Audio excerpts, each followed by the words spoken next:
Talk about why they fail and what you need to do to keep your PTU alive. This is another gear. One of these guys used to be right inside. Holy dude, I don't know how long it's been going on, but hello and welcome to Pete 717. In this episode we will talk about PTUs, and especially Ford PTU that can be found on vehicles 2010 through 2019. 2010 through middle of 2013, they're slightly different, different part number. 2013, middle of 2013, all the way up, they're just like this one, minus 2014. We'll talk about why this PTU failed. I have it cracked open for you guys and see what's really going on inside.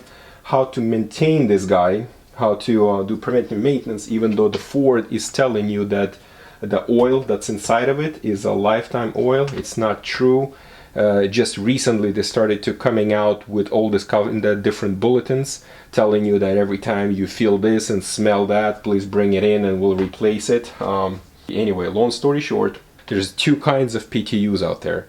The one that failed and one that are about to fail. In this episode we'll talk about why they fail and what you need to do to keep your PTU alive. So let's not waste any time, let's get right into it. Before we start this, I want to quickly mention that if you're not a subscriber to this channel, please, I'm asking you to help me out.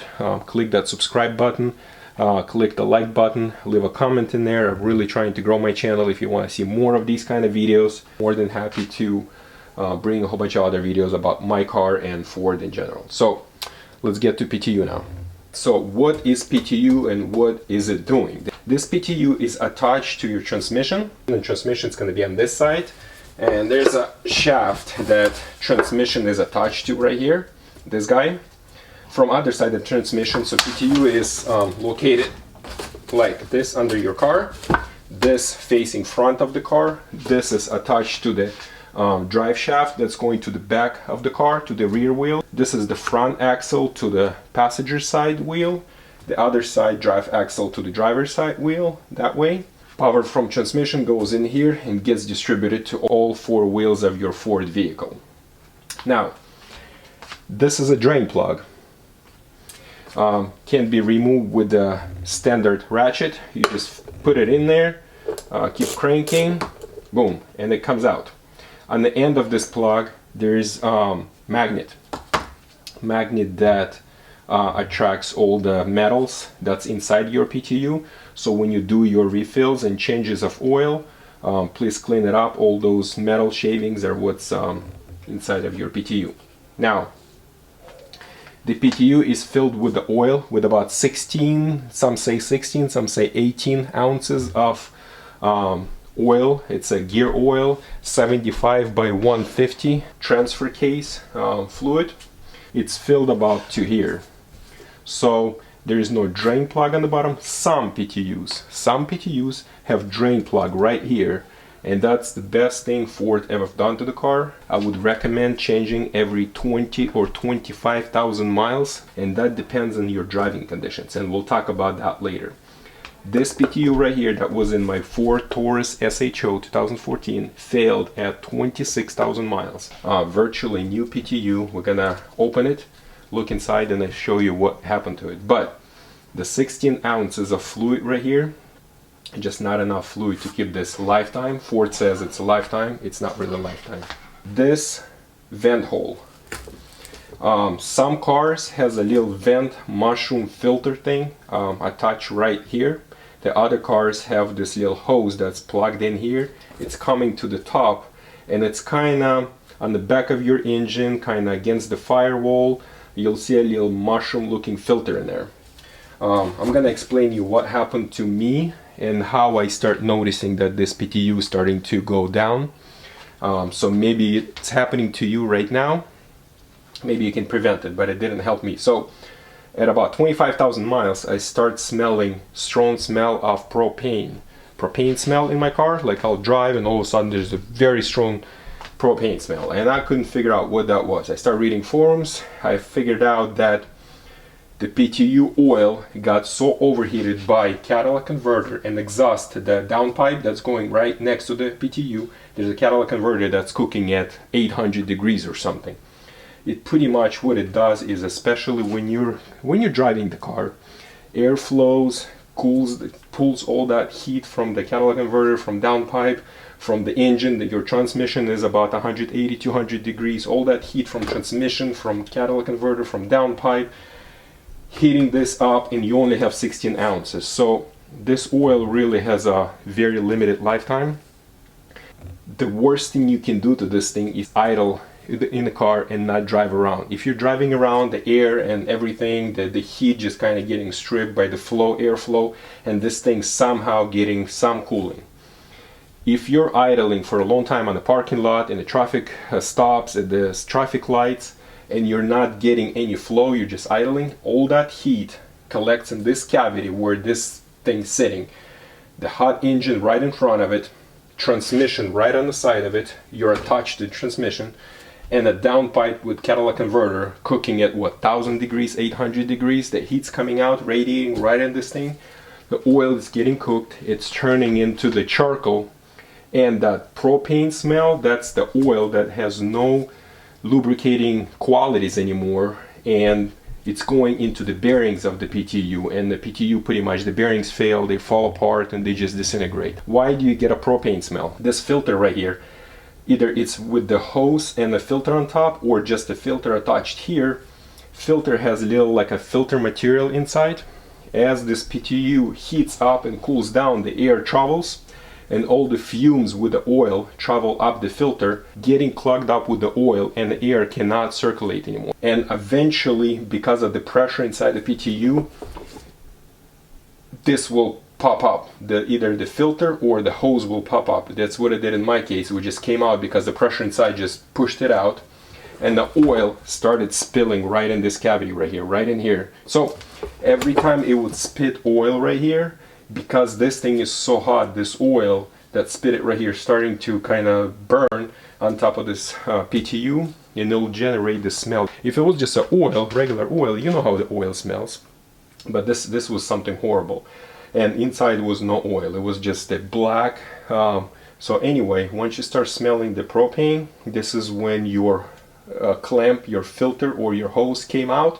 It's spilling on top of your PTU. So you can see this from on top of the engine. If you look on the back, between the firewall and the engine, you will see this part right here. You will see this little plug, so you need to reattach, and I would recommend getting that filter out, removing the filter material, and just leaving the hose.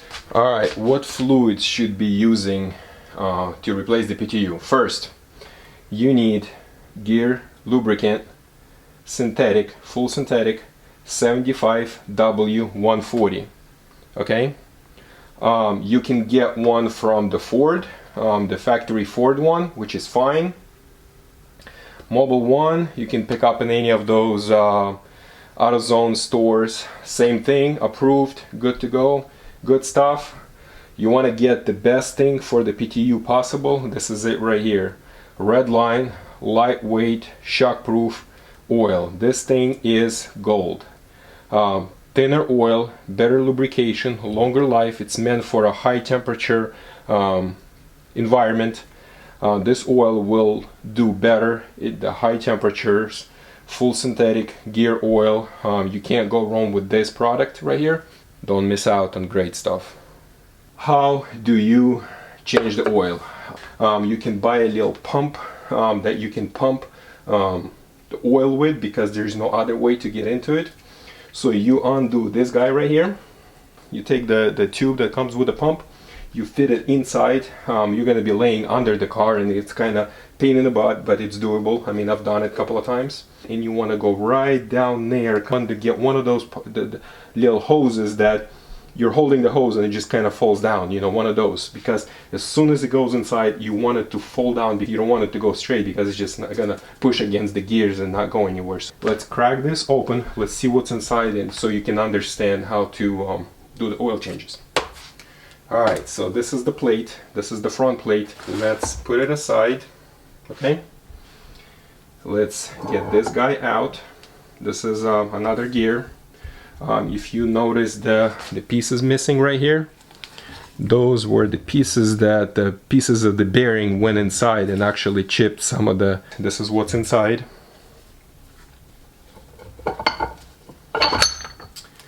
This is another piece right here. And right here, see this thing right here? One of these bearings right here, one of these guys, used to be right inside. So inside here used to be a bearing that used to align this thing, and the bearing was sitting inside of that cavity right there. What's left of it is pieces like this, and I found a few of the little, you know, bearing, what do you call them, little bowls, but they're not, you know, they're little bearing pieces right there. I found a few of those, and I found a couple of these pieces, and that was it. That was everything that's left from the bearing. So what I noticed is this shaft right here, inside, if you look inside right here, see that thing right here? That's the bearing. That used to be a bearing that was riding right on the shaft, because it disintegrated, got inside of this thing, and this thing was riding right on the bearing and pretty much made the bearing become layer of the gear. That's what's left of the bearing, and part of the bearing is rolled in on top of this, and it became another layer of this shaft right here. That's what became of the bearing. Can you guys believe that?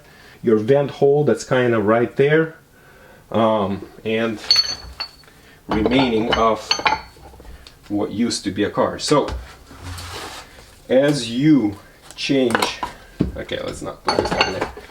As you put your tube in here to retract the oil, your tube is coming in right here, and it needs to drop right there, right in between this cavity right here and on the bottom, and kind of lay on the bottom here. Nice if you get all the way down to this lower part, because this lower part right here, that's where the most of the oil will be, but it usually lays right. Let's remove this so you can see. A lot of times the guys complaining that it's not extracting a lot because it's laying right here. There's another lower cavity where all the gunk is. So the tube needs to come in right there, drop down, and lay right there, right here, okay? How much is PTU? The older PTUs, there are 2010 through 2013, they're about $650. You can get them brand new. 2013 and up, they're about $800. I purchased mine at the dealer, and I had dealer do the work. Dealer charged me $750 for the labor. Total with taxes, I think it was like $1,800 even, or $1,790 or something like that. And I think it's reasonable. Plus, if you buy it from the dealer, my new PTU is 2 years warranty, unlimited miles. So hopefully nothing happens to it, and I'm gonna change, like I said, you know, every 20,000 miles religiously I'm gonna change oil in it.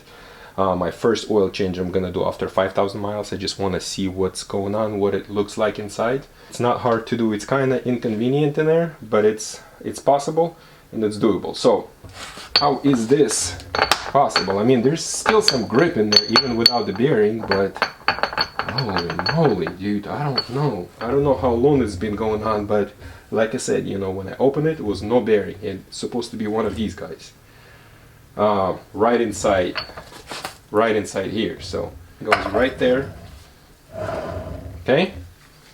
This guy goes right here, and your loose cannon right there. So somehow this whole system was working even without the bearing. Fill hole is right there. You see half of it. So when it comes out, it goes right in here, drops down, and kind of has to lay right under this gear, kind of right there, right in this cavity. See this cavity right here? Goes in right between this cavity and the bottom. There you go, you got it. If you guys like this video, please like, share, subscribe. I'll make some more other things and improvements and things and stuff that I've done to the car. Thank you for watching.